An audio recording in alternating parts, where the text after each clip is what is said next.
MG സർവകലാശാലയിലെ ഇടത് യൂണിയന് കനത്ത തിരിച്ചടി. സർവകലാശാല ഫണ്ട് ഉപയോഗിച്ച് നടത്തുന്ന പരിപാടി രാഷ്ട്രീയവൽക്കരിക്കാനുള്ള നീക്കം നടക്കില്ല.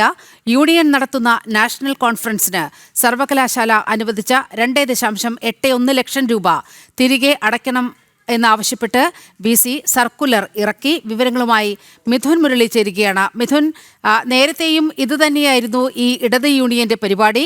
സർവകലാശാല ഫണ്ടിൽ നിന്ന് ദേശീയ സമ്മേളനത്തിന് പൈസ എഴുതിയെടുക്കുക, അവിടെ വരുന്നവർ മുഴുവൻ രാജ്യവിരുദ്ധ പ്രസംഗം നടത്തുന്ന ഒരു ശൈലി. ഇതാണ് MG സർവകലാശാലയിൽ കഴിഞ്ഞ വർഷങ്ങളിലൊക്കെ കണ്ടുകൊണ്ടിരുന്നത്. അതിനാണ് ഇപ്പോൾ വലിയ തിരിച്ചടി ഉണ്ടായിരിക്കുന്നത്. വിവരങ്ങൾ പറയൂ.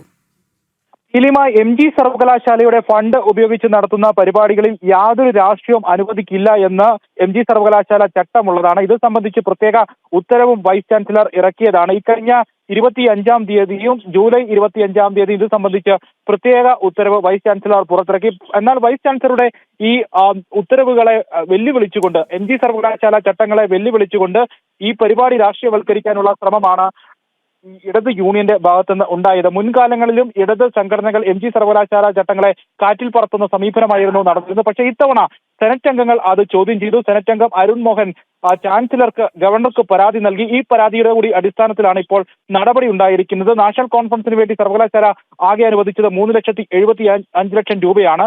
3,75,000 രൂപ ആകെ അനുവദിച്ചു. ഇതിൽ 2,80,000 രൂപ ഇതിനോടകം തന്നെ മുൻകൂർ നൽകുകയും ചെയ്തു. പരിപാടിയിൽ യാതൊരു രാഷ്ട്രീയവും ഇല്ല. അന്താരാഷ്ട്ര തലത്തിൽ നടത്തുന്ന ഒരു കോൺഫറൻസ് എന്ന നിലയിലാണ് വൈസ് ചാൻസലർക്ക് ഈ പരിപാടി സംബന്ധിച്ച യൂണിയൻ ഭാരവാഹികൾ ആദ്യം കത്ത് നൽകിയത്. ഇതിന്റെ അടിസ്ഥാനത്തിലാണ് ഇത്രയും തുക അനുവദിച്ചത്. ഈ തുക അനുവദിച്ചതിന് ശേഷം ഇത് രാഷ്ട്രീയവൽക്കരിക്കുന്നതിനുള്ള നീക്കങ്ങളാണ് സർവകലാശാല യൂണിയൻ ഭാരവാഹികളുടെ ഭാഗത്തുനിന്ന് ഉണ്ടായത്.